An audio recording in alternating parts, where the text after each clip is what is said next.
মাঠ জুড়ে ছড়িয়ে আছে পাকা ধানের সোনালি আভা, কিন্তু যত্নের সেই ফসল ঘরে তোলাই এখন যেন সবচেয়ে কঠিন কাজ। হাওরের বিস্তীর্ণ এলাকায় চলছে কাটার ব্যস্ততা। কোথাও যন্ত্র চলছে, কোথাও মানুষ হাতে কাছে নিয়ে নামছে জমিতে। তবু কাজ বারবার আটকে যাচ্ছে। জ্বালানির সংকট, শ্রমিকের অভাব আর কাদামাখা ভাঙা পথে চলাচলের দুর্ভোগ একসঙ্গে বড় বাধা হয়ে দাঁড়িয়েছে।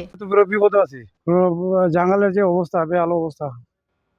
প্রত্যেকটা জাঙ্গালের সমস্যা, একটা ট্রলি যায় না, একটা গাড়ি যায় না, একটা নৌকা নাই, কোনো কিছু নাই।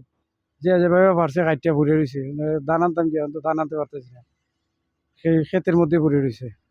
জাঙ্গালের যে সমস্যা, প্রত্যেকটা জাঙ্গালের সমস্যা। সুনামগঞ্জের তাহিরপুরের বিভিন্ন হাওরে এখন এমনই পরিস্থিতি। শিয়া বাটার ও ভিটামিন ই সমৃদ্ধ লিলি বিউটি সোপ, তারুণ্যময় উজ্জ্বল ত্বকের জন্য।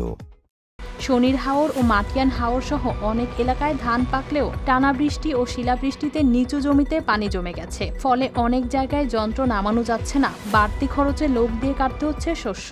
ভাই আমরা এই যে শত শত বিঘা জমিন কাটতাছি, এই তো জাঙ্গালের সমস্যা, আমরা তো ধান নিতাম পারতাছি না। জাঙ্গালটা যদি আমাদের এমপি সাহেব এবং সরকারে এটা দ্রুত কাজ করার দরকার, নয়তো আমরা এই আউলে তো বিরাট বেকায়দার মধ্যে আছি। অনেক ক্ষেতেই কাটা ধান জমির পাশেই পড়ে থাকছে দিনের পর দিন। বহনের জন্য লরি বা ট্রলির অপেক্ষা করতে হচ্ছে দীর্ঘ সময়। হাওরের ভেতরে কাঁচা সড়ক জাঙ্গাল কাদায় পরিণত হওয়ায় ঝুঁকি নিয়ে চলতে হচ্ছে যানবাহন। কোথাও নৌকায়, কোথাও ট্রাক্টরে করেই কোনো মতে সরানো হচ্ছে ধান। আমরা সিলেট থেকে খুব কষ্ট করে গাড়ি নিয়ে আইছি এই হাওরের ধান উঠানোর লাগিয়া।